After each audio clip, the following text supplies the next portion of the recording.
একাধিক হেলে পড়া বাড়ির চিত্র গোটা কলকাতায় সামনে এসেছে।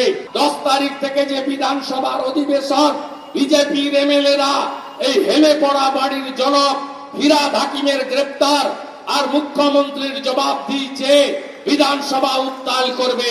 আমরা কর্মসূচি নেব, আমরা মানুষকে নিয়ে রাস্তায় নামবো। ক্যান্সারে নেই আর ভয়, NCRI হবে এর জয়। আপনাদের ভরসায় নেতাজি সুভাষচন্দ্র বোস ক্যান্সার হসপিটাল। বাঘাযতীন থেকে বাগুইয়াটি, তপসিয়া থেকে কসবা, কলকাতার বুকে একের পর এক বাড়ি হেলে পড়ার ঘটনা ঘিরে তোলপাড় পড়ে গেছে।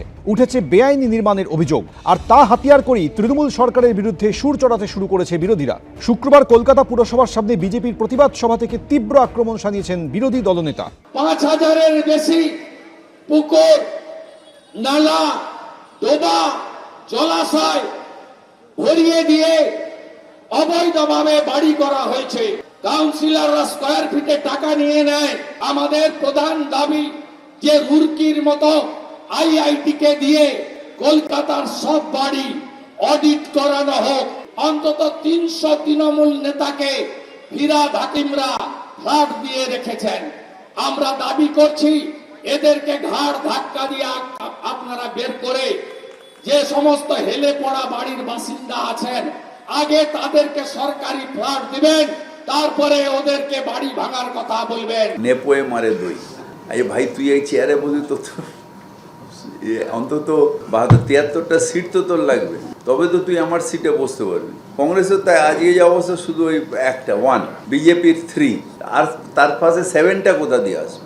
কলকাতার বুকে কি করে বেআইনিভাবে একের পর এক বহুতল গজিয়ে উঠল? কি করছিল পুরসভা? আশ্রয়হারা বাসিন্দারা এই প্রশ্ন তুলে ক্ষোভ উগরে দিয়েছেন। সেই অসন্তোষ কাজে লাগিয়ে রাজনৈতিক ফায়দা তুলতে এবার পথে নামছে কংগ্রেসও। বেআইনি বাড়ি যারা করালেন, তিনি জানুন কিংবা না জানুন, তাদের বিরুদ্ধে কঠোরতম ব্যবস্থা নেওয়া প্রয়োজন। আমরা 5 তারিখ আমাদের কণ্ঠের আওয়াজই প্রতিধ্বনিত হবে আগামী দিনে যে অন্যায় হয়েছে তার প্রতিকারের জন্য, এবং আগামী দিনে যাতে অন্যায় না হয়। ফ্ল্যাটটা যখন বানানো হচ্ছে, জলাজমি বোঝানো হচ্ছে, তখন সরকার নিশ্চুপ। বেআইনিভাবে নির্মাণ হচ্ছে, নিশ্চুপ। পারমিশন দিচ্ছে, টাকা নিচ্ছে, তোলাবাজি হচ্ছে।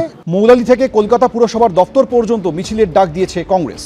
উজ্জ্বল মুখোপাধ্যায়, সুকান্ত মুখোপাধ্যায়, অনির্বাণ বিশ্বাস, ABP আনন্দ।